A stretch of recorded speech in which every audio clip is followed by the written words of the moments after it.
Hello students, welcome back to my YouTube channel geography group. आज के इस episode में हम डिस्कस करने वाले हैं क्लास 8 साइंस विज्ञान की वर्कशीट नंबर 26 यानी कार्यपत्रक संख्या 26 को। आज की वर्कशीट में हमारा टॉपिक रहेगा जंतुओं में जनन, यानी कि जंतु जनन कैसे करते हैं, जनन क्या होता है, कितने प्रकार का होता है, ये हम आज की इस बहुत इंपॉर्टेंट वर्कशीट में डिस्कस करने वाले हैं। तो चलिए शुरुआत करते हैं हम आज की इस वर्कशीट में। जैसा कि आप अपनी स्क्रीन के ऊपर देख पा रहे हैं, ये हमारी वर्कशीट नंबर 26 यानी कार्यपत्रक संख्या 26 रहेगा। हमारा सब्जेक्ट विषय साइंस विज्ञान है।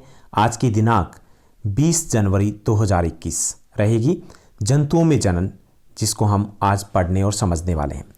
हम जानते हैं कि पाचन, परिसंचरण, उत्सर्जन, श्वसन आदि जीव प्रक्रम हर जीव के उत्तरजीविता यानी जिंदा रहने के लिए आवश्यक है। पाचन भी आवश्यक है, परिसंचरण भी आवश्यक है, उत्सर्जन और श्वसन सांस लेना सब जरूरी है, तभी हम जीवित रह पाते हैं।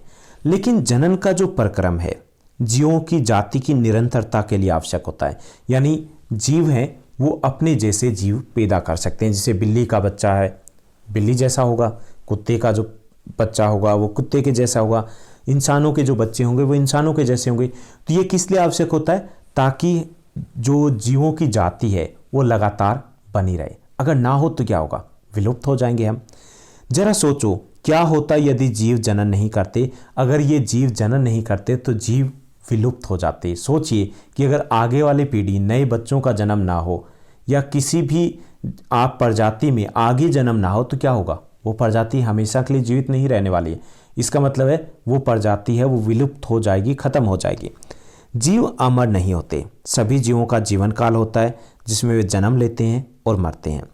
यह कैसे सुनिश्चित होता है कि प्रकृति में जीवन चलता रहे? तो इसके लिए जीवन की निरंतरता के लिए कोई प्रक्रम तो होना चाहिए। तो वह क्रिया जो सभी जीवों को अपने जैसे जीव उत्पन्न करने में मदद करती है उसे बोलते हैं हम जनन। यानी सभी जो जीव है वो अपने जैसे जीव उत्पन्न कर सकते हैं तो उसको बोलते हैं जनन। इसी से जीवन चलता रहता है, जीवन में निरंतरता रहती है। जो जीव हैं या प्रजाति है, जाति है, वो कभी खत्म नहीं होती क्योंकि आगे की पीढ़ी है वो चलती रहती है। ये जो क्रिया है, जनन की क्रिया है, वो केवल मनुष्यों में नहीं बल्कि सभी जंतुओं में, पेड़ पौधों में या एकल कोशिकीय जीवों में भी आवश्यक होती है ताकि ये जनन है वो लगातार होता रहे और जाति की निरंतरता वो बनी रहे। यह प्रक्रम जो हर जीव है, किसी भी प्रकार का, चाहे वो जीव है, पेड़ पौधा है, तो उसमें उसकी निरंतरता को सुनिश्चित करता है। यानी कि इससे क्या होता है कि वो प्रजाति है वो आगे से आगे बढ़ती रहती है। तो जीवन को विलुप्त होने के लिए भी ये जनन आवश्यक होता है। मान लीजिए जनन ना हो, जैसे अभी हमने डिस्कस किया, तो क्या होगा? प्रजाति है, जाति है वो नष्ट हो जाएगी। जैसे एक आम का पेड़ है वो किससे बनता है? आम के पेड़ से ही बनता है। इसी प्रकार जो बिल्ली है वो बिल्ली के बच्चे को ही जन्म देती है।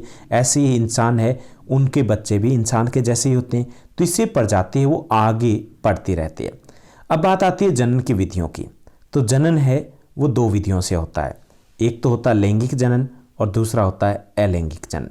लैंगिक जनन में नर युग्मक और मादा युग्मक के संलयन द्वारा जनन को लैंगिक जनन कहते हैं। यानी कि जो लैंगिक जनन होते हैं उसमें दो जीव, नर और मादा मिलकर के एक नई संतति को उत्पन्न करते हैं। यानी इसमें नर और मादा दोनों का होना आवश्यक है। यह होता है लैंगिक जनन। दूसरा जो अलैंगिक जनन होता है, यह जनन होता है जिसमें केवल एक ही जीव भाग लेता है। यानी कि इसमें नर या मादा दोनों का होना आवश्यक नहीं होता, तो उसको बोलते हैं अलैंगिक जनन। यानी कि दो प्रकार का जनन हो गया।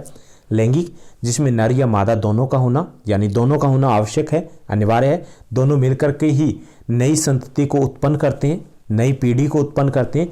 जबकि अलैंगिक जनन में केवल एक ही जीव भाग लेता है, चाहे वो नर हो या मादा हो। अब हम प्रश्नोत्तर की तरफ बढ़ते हैं। आज की इस वर्कशीट में हमें 4 आसान से प्रश्न दिए गए। पहला जो क्वेश्चन दिया गया है, जनन को परिभाषित कीजिए। यानी जनन क्या होता है? वह क्रिया जो सभी जीवों को अपने जैसे जीव उत्पन्न करने में मदद करती है उसे हम जनन कहते हैं। उसके बाद दूसरा प्रश्न रहेगा, सेकंड जो हमारा क्वेश्चन रहेगा, जीवों में जनन के महत्व को स्पष्ट कीजिए। तो जनन जीवों को विलुप्त होने से बचाता है, यानी उनकी निरंतरता रखता है और विलुप्त होने से बच पाते हैं। अगर जनन ना हो तो क्या होगा? जो जीव है वो विलुप्त हो जाएंगे। उसके बाद तीसरा जो प्रश्न दिया गया है, तीसरा जो क्वेश्चन है, क्या होता यदि जीव जनन नहीं करते? अगर जीव जनन नहीं करेंगे तो क्या होता? यदि जीव जनन नहीं करते तो विलुप्त हो जाते, उनकी प्रजाति जाति खत्म हो जाती। उसके बाद चौथा और अंतिम प्रश्न है कि जीवों में जनन की विभिन्न विधियां क्या है। तो जीवों में जनन की 2 विधियां हैं, लैंगिक जनन जिसमें नर और मादा दोनों का होना आवश्यक है, दूसरा अलैंगिक जनन जिसमें केवल एक जीव का होना ही पर्याप्त रहता है। तो ये थी हमारी आज की आसान सी वर्कशीट। उम्मीद करता हूँ आपको अच्छे से समझ में आई होगी। आप मुझे इंस्टाग्राम पर भी फॉलो कर सकते हो, साथ ही साथ हमारा टेलीग्राम चैनल भी ज्वाइन कर सकते हो। टेलीग्राम चैनल पर आपको एक लिंक दे दिया जाएगा जिसके द्वारा आप मुझसे पर्सनल विंडो पर जुड़ सकते हो, अपने क्वेश्चंस अपने डाउट्स हैं वो मुझसे ले सकते हो।